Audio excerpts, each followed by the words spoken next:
Now, we go to the last verse of this chapter. Shri Krishna is being very gracious. He's being hard on us to show being a seeker, being a student, being a savior is difficult, but it's not impossible. Already through Bhagavad Gita, he has shared what you give is what you get. The term used is prapadyante. Now we are in verse 16.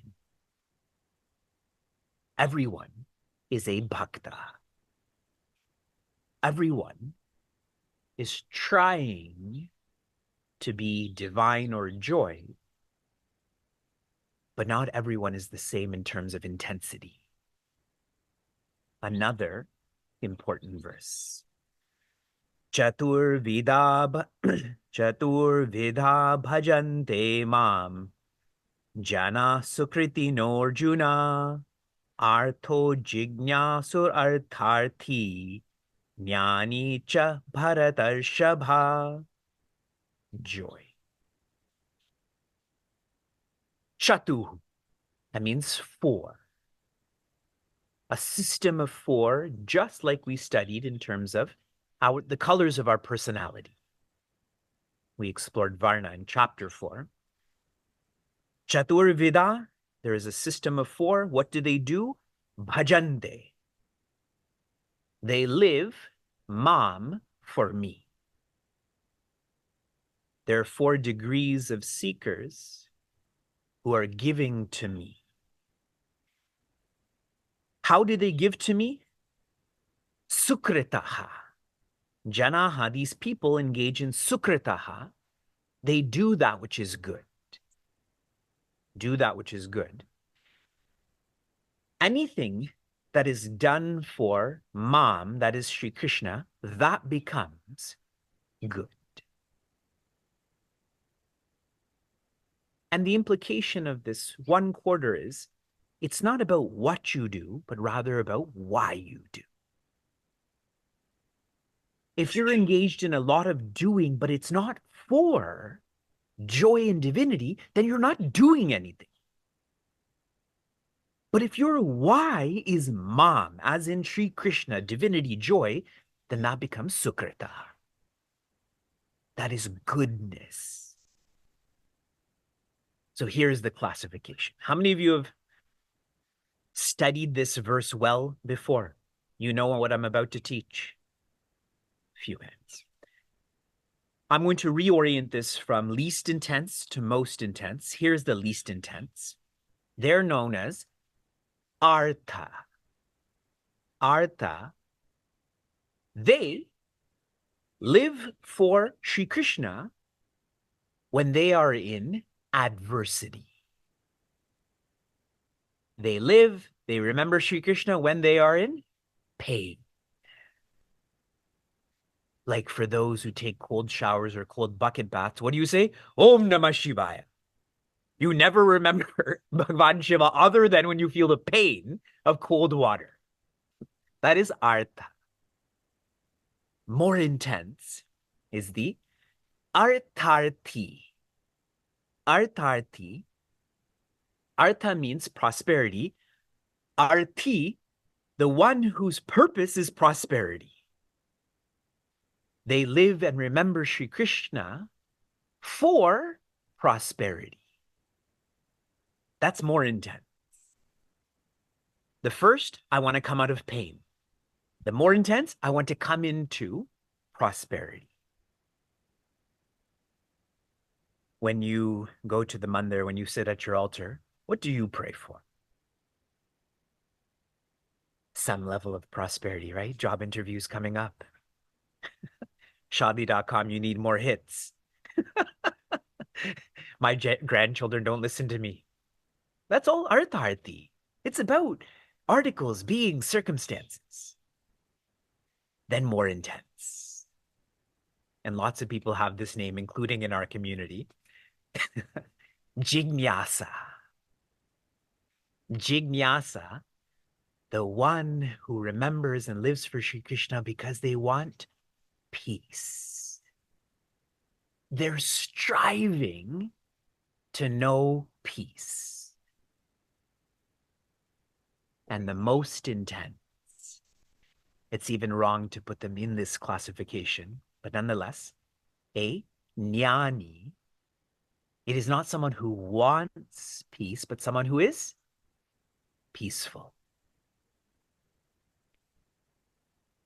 They don't live for Shri Krishna, they live as Shri Krishna. And the personality that is associated with this is Prahlada. Bhakta Prahlada. He didn't want to know Shri Krishna, he knew Shri Krishna. And that's why this 6-year-old child was fearless.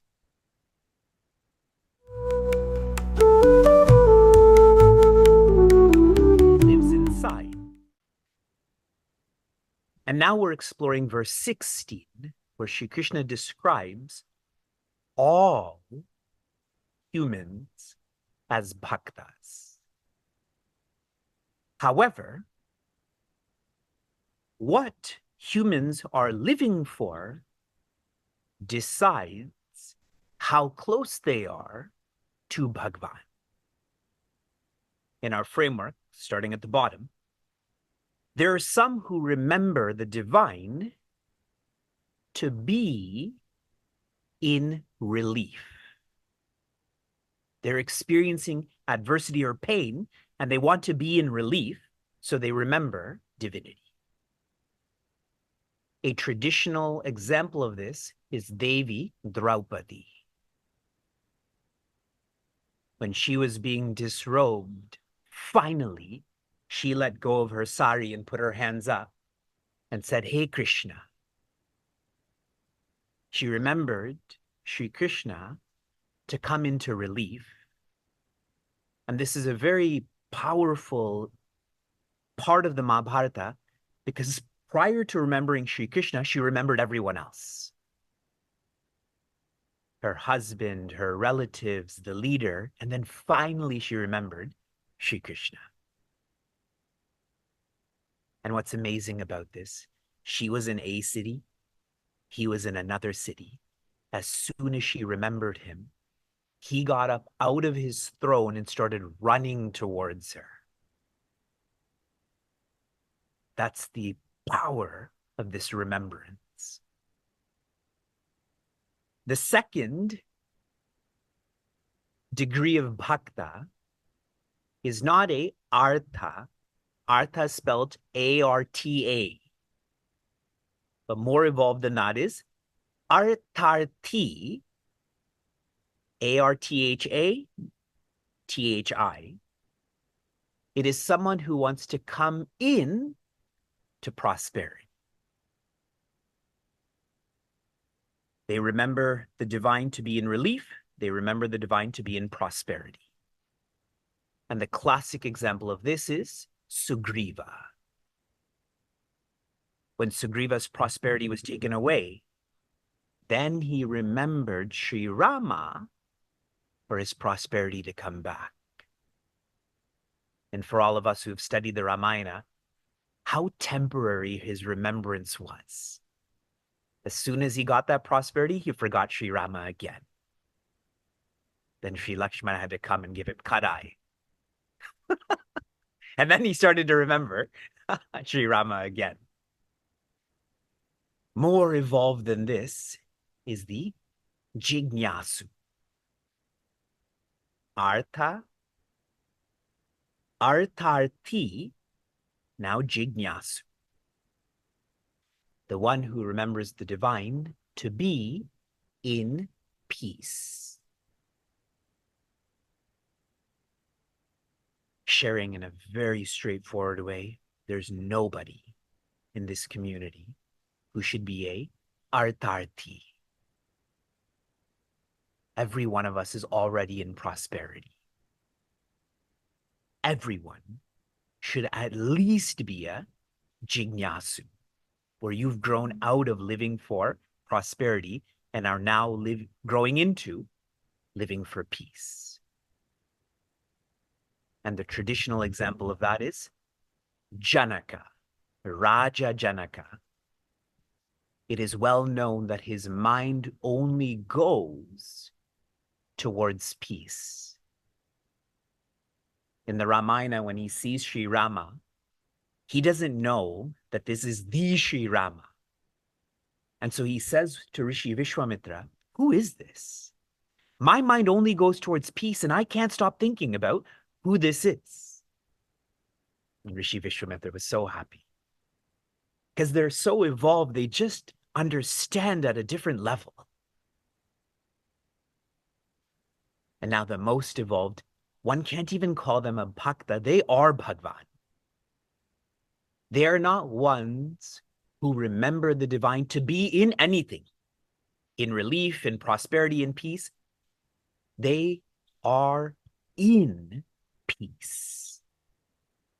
They don't want to be in peace. They are in peace. And the example of that is Bhakta Prahlada. When his father is about to assassinate him and says, where is the divine that's going to protect you? And his response is, where's the divine not? He was in Bhagwan Narayana, which is why he was fearless.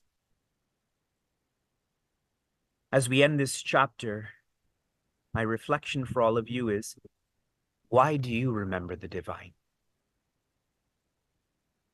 What do you pray for?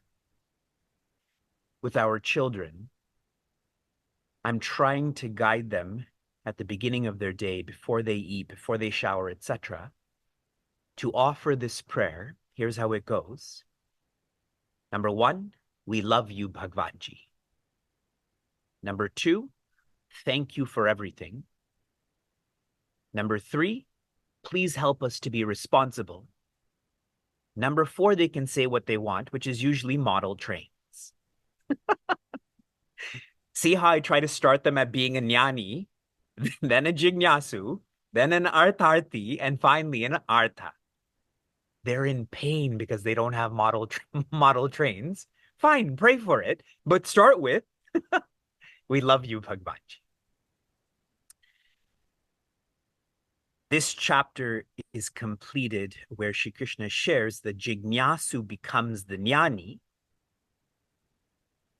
and he gives this open declaration, whatever you engage in bhajana towards, you become that. Bhajana means to worship, bhajana means to live. Whatever you're living for, you're going to become that. If you live for your profession, you're going to become your profession. If you live for your relation, you're going to become that. But those who are intense, their purpose is present.